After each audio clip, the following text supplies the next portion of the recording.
मु माटीर मनीष हेली तो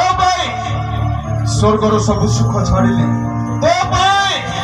स्वर्ग सब गौरव छाड़िली तो दास हेली दास तो शेष दुई हाथ मिलाई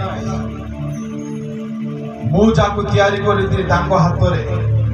वृक्ष चढ़िले कहीं जानिछु मु तोते प्रेम करुछि मु तोते प्रेम करुछि या प्रमाण करने मु तो चापुड़ा खाइले तोते जे प्रेम करुछि प्रमाण करने तो पिठा खाइले तोते जे प्रेम करुछि यह प्रमाण करने तो मते चाबुक मारिले मारिला बेलको मांस उपाड़ी आसुतला मु तोते प्रेम करुछि मु तोते सेवा डाकुछि कि नहीं तू बुझे किंतु मन रखे मु तोते प्रेम करुछि। प्रभु प्रिय लोक माने जेते बेले परमेश्वर मते तांको प्रेम को स्पष्ट करी बुझाइबा को लागिले गोटे गोटे विषय बुझाइले सेही दिन सेही समय रे मु हजारो हजारो हजारो टंकार ऑफर घर फ्री जीवासीबा सब विषय को रिजाइन देली प्रभु को पाई जाने का आसिले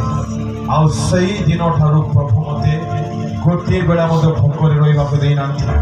गोटे बेला मते गोटे मासर मध्य 3 तारिख रे मु केबे घर बना दे ना मोर जेति मन अछि गोटे दिन मध्य मु उपवास रे भोकिल रे मरि ना गोटे रात्रि मध्य मोर बेकार रे बीते ना प्रभु मते 3 बेला खाइबा को देई छथि प्रभु मोर शरीर रो जत्न नै छथि मते वस्त्र देई छथि मोर गोटे स्त्री मोर गोटे छुआ तार मध्य प्रभु बंदोबस्त करि छथि आ मोर विवाह पई यथेष्ट टंका निज निज पॉकेट रो खर्च करबा पई प्रभु मते सहायता करि छथि। प्रभु को लोक माने मो कहबा पई चाहे सेवा कार्य आरंभ में बहुत दुख थे बहुत वेदना थे से समय प्रभु यही गीत देवे प्रभु दुख केवल तू जड़े ना मोर लोक मैंने अच्छा ते दुख दे नौथार कारण तू या लिखबू जो स्थान को जीव यह बोलबू ये सब स्थान गीत को बोलने चेष्टा करे मो लगी से चिंता करती मो लगी से प्राण दे कौन कौन मोर आवश्यक से